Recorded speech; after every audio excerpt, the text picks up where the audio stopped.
It has played a significant role in shaping the modern media landscape and has undergone remarkable transformations over the years. The history of broadcasting dates back to the early 20th century when radio broadcasting emerged as a primary means of mass communication. The first successful radio broadcast occurred in 1906 when Reginald Fessenden transmitted voice and music over the airwaves. This breakthrough led to the establishment of radio stations and the development of broadcast networks, enabling the dissemination of news, entertainment, and cultural programming to a broad audience.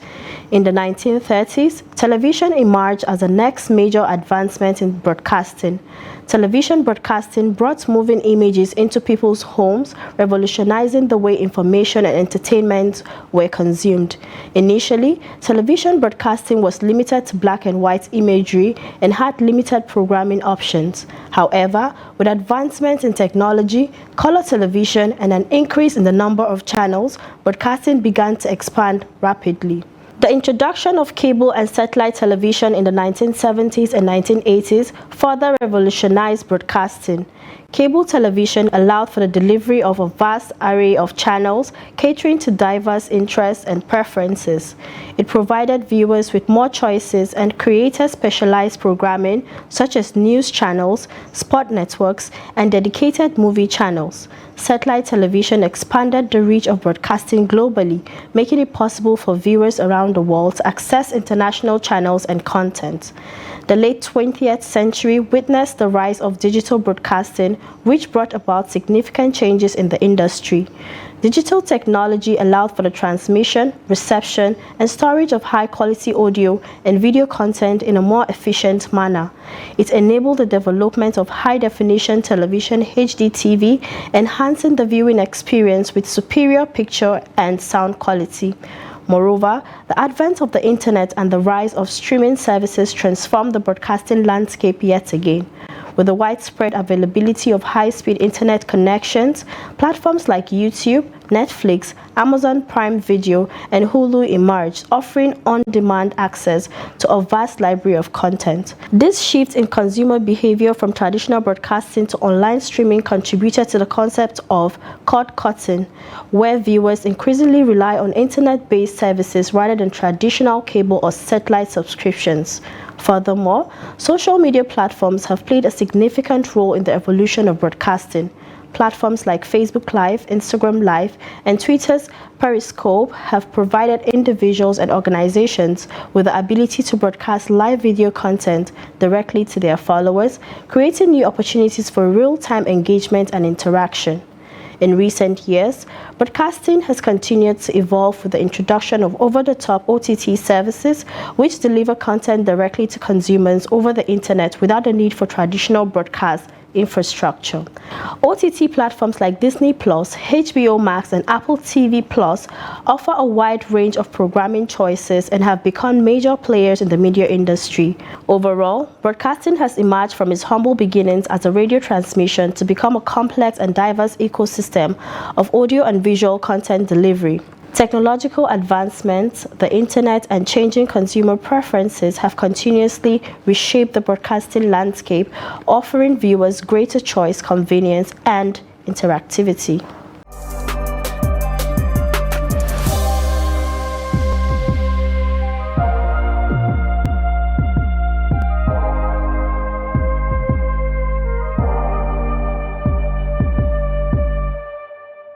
Welcome back from that break. In case you're just joining us, it is the program Tech Talk. And with me here in the studio is Mr. Ugochukwu Ewerechi, who is an IT broadcast professional. You're welcome to the program today. Yeah, thank you very much. All right. In the last 10 years in the broadcast industry, there has been a lot of talks on digital switchover. What is this and what can you say about it? Okay. Before now, a long time back, transmission had been analog. So at the point in time, the ITU decided that they wanted to go fully digital. Now, there are a lot of gains you get from going digital as at being at analog space. Like for instance, you can use one transmission device to multiplex to like 16 or 32 depending on what you're looking for, instead of using just one for one person. Here to a TV station just broadcasts one signal out into the masses, but you can use that same transmitter to broadcast like maybe 32 signals, and that way you minimize costs and also get lots of more leverages in terms of giving out much more than you are doing already right now. So they thought it better to go digital, and in digital space, it's a well-controlled space, not like the analog space where anybody can do whatever they like. Like in digital space, we have what we call the conditional access. This allows you to prune down people to a particular section, a particular area, and also in terms of you getting feedbacks from your viewers to know how much exactly the viewership is. It's better when you're on the digital space, because every ping, every place you watch hits back to the control center and it tells you the exact amount of people watching you, viewing you at the same point in time. So that is why they thought about it. They wanted to change the space, and instead of being analog, for us to go digital. Now, it's been going on in bigger climes outside this country for a while. I know India, as of 2015, was on their fifth phase. So at a point in time, everybody was given, every nation was given policy. Policy was made that every nation should go digital and switch over from analog. That's why you have the ASO, which is the analog switchover, and the DSO, which is digital analog switch off, and the DSO, which is digital switchover. But in the case of Nigeria, yes, it's been over 10 years. We've been trying at it for a long while. My own honest opinion is the fact that we've been not doing exactly the right thing. In 2012, there was a particular program they had that was held in Lagos, and they were talking about the switchover going to happen by 2015. And I came out during that program to highlight the fact that there are lots of things that we have not done, which is the basic things that we are supposed to do before you go digital. Now, there's something called communication. If you do not communicate things to people at the right time and over a large period of time, you might not get enough people knowing. I'm sure if you go to the streets now and ask the average Nigerian, out of 10 people you ask what is DSO, maybe 1 or 2 might know about it. So how do we go digital and switch off the analog, which is what everybody's enjoying now, if people don't know about it? So for me, we've not done enough information dissemination, which was what I told about that first time since 2012. In 2015 again, after the 2015 was botched, it was pushed to 2017. It was botched again. It was pushed to 2021, and till this 2023. Like I tell most people in the industry, until we try to get it right, we will never be able to go digital fully. It takes a lot of preparation, a lot of signage between the Broadcast Commission, the government's bodies, the players themselves who are the TV stations. Our players are already running DTT and DTH platforms already, and the masses. Now, a major player in this all is the consumers, who are the masses. If they don't understand what digital is, how do you now sell it to them? So it's like you coming out to them to say, okay, in the next 6 months, I'm going to switch off analog TV and everybody has to go digital. Now, there are too many things you have to put into consideration. Firstly, the average digital TV now in Nigeria costs between 20 to 30,000 naira. Now, if you do not want to use a digital TV, you don't want to use a digital TV, you definitely have to do what? Buy the box, a set-top box, which will help you to be able to switch those signals from analog to digital. That is still another problem, because definitely the set-top box is going to cost money. Now, no matter how much the government says they want to try to subsidize the set-top boxes, there are people that will tell you, why do I have to pay for something I was getting free before? You did the changes. You're now making me to pay more for something I was getting free before. Why don't I use that money and invest in feeding my children, or taking care of my kids, or taking care of my family, taking care of myself? Why do I need to pay that money? So it takes a lot of processes and a lot of time, a lot of information dissemination, a lot of signage between all the various different persons involved in this for it to work. And until we get that process right from the beginning, we'll keep on putting dates that will always keep on postponing. I think this is almost like the 6th or 7th time it's been postponed, and definitely it will keep on getting postponed until we do the right thing. Now, let me come to the space of even the broadcast industry itself. There are too many TV stations you go to. with my line of job, I transverse the whole of Nigeria. There are stations you go to in some parts of the country that are still using analog systems that are way back, manufactured in 2006, 2007. Some are even still using VHS tapes to send out. Some are using Yagi transmitters to transmit out to people from TV station down to a Yagi signal and take it out. So we need to actually set up a base, start with the infrastructures that we have on ground, see how we can harness those infrastructure. When we've done that, we need to also push this message outside to lots of people, let them understand that, okay, this is what we want to do. Let me take the case of South Africa.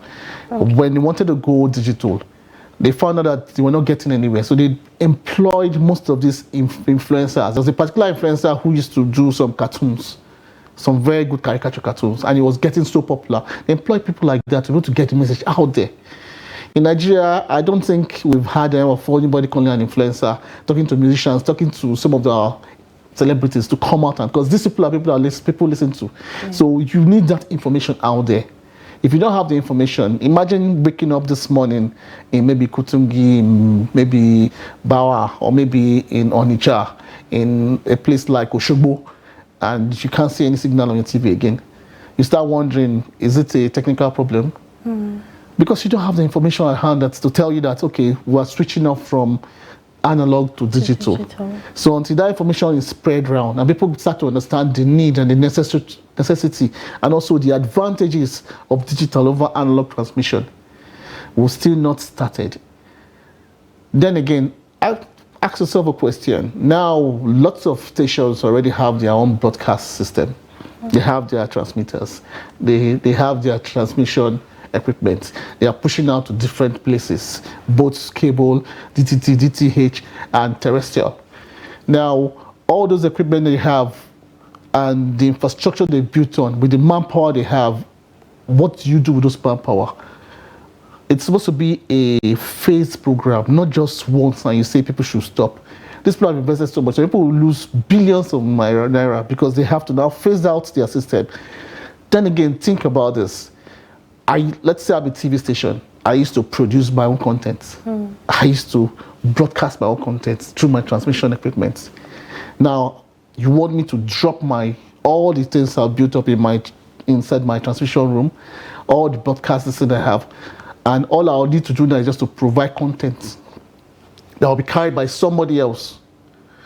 And I still have to pay the person for that carriage. I'm still paying my license fee. And after all this is done, the person that is supposed to help me to transmit it will also ask me for money. So I'm just a content director who is supposed to be making money from my content. Instead, I'm paying people to push my content out. So there are too many variables that have not been discussed by all the parties. Until those variables are discussed, we won't get anywhere. So I think it's a penchant now for all those that are involved in decision making, from the NBC to the Minister of Information to the Digi team, who are the people that have been tasked to supervise this whole digital switch over, the analog switch off, to come together, sit, have a round table. There have been lots of meetings. I remember a meeting we had at Akwa Ibom. There were 2 meetings that came out of that meeting, but every time there's a change in the people at the helm of affairs, it's as if most of those things that are done are being pushed back. So it sets us back a lot of time. And I will say this, I think they need some real think tanks to come on board to tell them exactly how this process should be done. It will be funny to you that lots of countries and smaller nations in Africa have done, like Mauritania. There are lots of people that have gone digital. Some have gone 60%, some have gone 75% digital. But in Nigeria here, we're still struggling with setting up in some states, and that the last setup that was in Lagos was almost like fast, because nobody knows who lives in Lagos. Nobody knows how many set-up boxes were sold. Most people now, even the TV stations, don't even know what channels they're on. So I think the whole thing is it's still an ongoing process. Yes, the fact that they've started already is a plus, but I think it's time we put our acts together and try to get it right. All right, what are the advantages of digital broadcasting over analog broadcasting? Okay, like the analogy, the word says digital, analog. Analog is more physical. Digital is a bit more electronic. Um, when something is analog, you have to go through lots of cables, go through lots of physical equipment and stuff. So when it's digital, it's more constrained. It's more, how will I put it? It becomes more professional. Um, Now let's start with digital transmission. Digital transmission allows you to run cables, run wires, run equipment, very large bulky equipment from point to point to be able to get an information. The normal pathway for information is you sitting on this side and me sitting on this side, and you're talking to me and I can see. We can talk, we can communicate. That's the communication pathway. So at the point when you want to talk to somebody that is very far away, now you can't, there's no line of sight, you can't see the person physically. So how do you move from one point to the other? That's why you need some instruments, some equipment. It could be cable that will run from here to there, where I'm having a microphone here, you have a receiver over there, and I can talk to you, you can get information. That's another way of getting information through. Now, some people can use wireless also, transmit from one point to the other. Some run fiber cables under the water. For me to talk to you from here, and you're in like somewhere like UK, there has to be a transmission point, a transmission medium that takes my information from here, make sure the information is not distorted or it doesn't have noise, and get to the other part where you are. That's just the major thing that you need to do to get information from one point to the other. Now, when it gets digital, you find out that the transmission is now more well streamed, is more compact. Make sure that it does not introduce any noise, it doesn't introduce any interference. That's why digital is better, a lot better than analog. Now, coming down to broadcasts, when transmission is analog, we have the issues of one point to one point. When it becomes digital, you can have one point to multi points. Now, like I said before when we started, you can have one transmitter which normally used to transmit now to one station across to different people. But with digital, you could have that same one transmitter pushing out via an antenna to transmit to like close to 16, 32 different stations, transmitting that across to every other person. That's why you find that when in most places where they've gone digital, we now have specialized TV stations. Now, like everybody has a penchant for the information that is necessary for them. The woman selling tomato in Otako might not want to understand what is happening maybe in Maitama or maybe in Asokoro, you understand? The information that is local to her is what she wants to get. So you could get a specialized TV station that tells her what happens around her environs.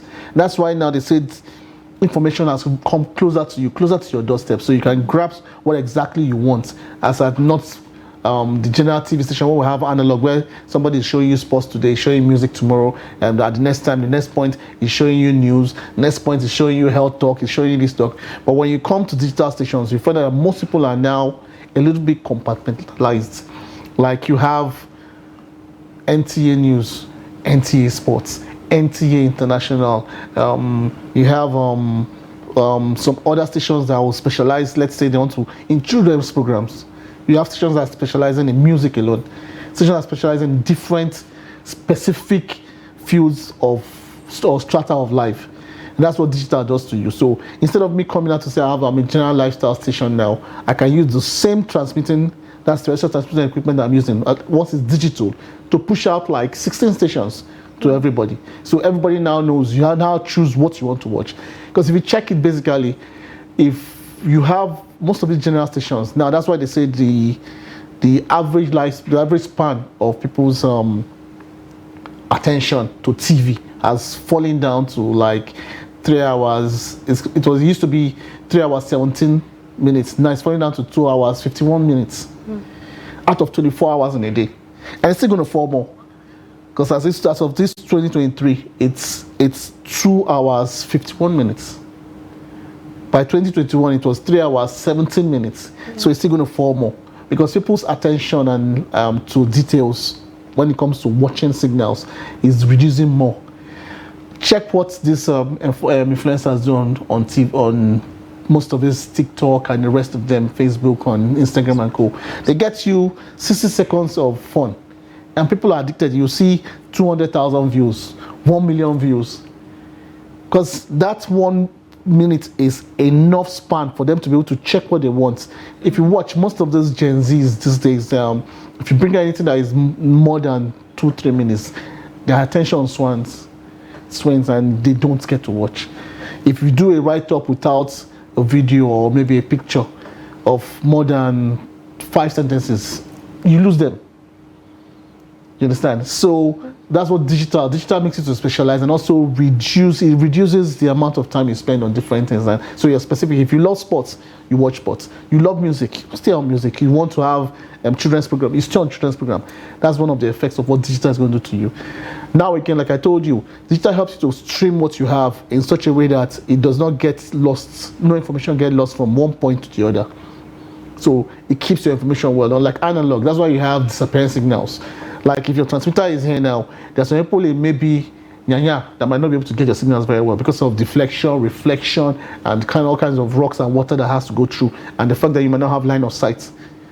So there's some people that won't get that information. But once you go digital, once it's between the paraphernalia, the parameter of where you're supposed to transmit in, everybody gets the same signal. Not that somebody in maybe Otako and Jabi is getting good signals, and maybe the other person maybe in Asokoro is getting not enough signal. No, the same signal you get is what you get across the whole perimeter that is given to you. And so that's why when you use conditional access, it tells you, okay, you are prone to this community, or you are prone to this state, or you are prone to this region, or you are nationwide. So once they prune into those places, that exact perimeter, everybody on that platform gets the same content, the same way, the same quality, the same audio, the same video quality that is gotten by the person that's even just by that station where the transmitter is. Unlike now, when you have people in different parts where you say, oh, my signal is shaking, I have to go and turn my antenna, I have issues with transmission. No, it's the same. That's a part of what advantages of digital to analog. Again, in terms of getting data, you find out in digital transmission, analog transmission, when you want to get data, you have different bodies that go around to get these data that are being used for marketing and for information to know how well your TV station is faring. Like when people go out to go and do their normal TV search to find out how many places your station is getting to and stuff. Now, those that are getting data now, what they do is they take a sample survey, like go to 15 houses in an area and ask questions. Which stations are you getting? Which stations are you getting? So it doesn't actually give you a good data sample to be able to give you the correct information of how much people are watching. Because you could go to a place where everybody loves, okay, maybe you enter a university and say you want to do a survey of 15 people. Automatically, most of them will go to music and entertainment. So you can't use that to judge and say that, okay, everybody in that area, I love music and entertainment. There are some other areas where everybody wants to watch news. The same way, there are some parts of the country where you go to, news will sell. Some other parts of the country, you find entertainment sells more. Some other part of the country, you find out children program sells more. But when you're on digital, there is a hit every time somebody owns his TV through the STB or through a digital TV that says, okay, this is the total amount of people watching. If 1 million people are watching your station at one particular point in time, you would know. At the point when they leave your station, you would know the data is there. It can be collected from whoever is in charge of the distribution. Those people would now give you the data to tell you, okay, at this point in time, between 12 to 5, 3 million people were watching you. And this is real statistics, not the one that is gotten by sample survey where you just have to go and ask people questions and they'll tell you, no, it hits you back at once. It's real time. So you can now get the exact figures. That's one other thing that this does for you. It helps you to be able to calculate well, so you know how your marketing is going to fare, how much you're going to do, what you're going to add, what you need to put in to get more audience. So in totality, you find out that if digital broadcasting is done the right way, it gives you better coverage, it gives you more channels at a cheaper rate. It also allows you to stream to almost everywhere and helps out. But the problem with digital transmission is if it's not done the right way, you lose some of its benefits. Thank you so much for coming to the program today. Thank you very much. I appreciate it. And that's how we wrap it up today on the program. You can drop your thoughts and contributions across all our social media platforms. Don't forget to join us next week, same time, same station, for a fresh edition of the program. My name is Dorcas Yakubu Zala. Goodbye.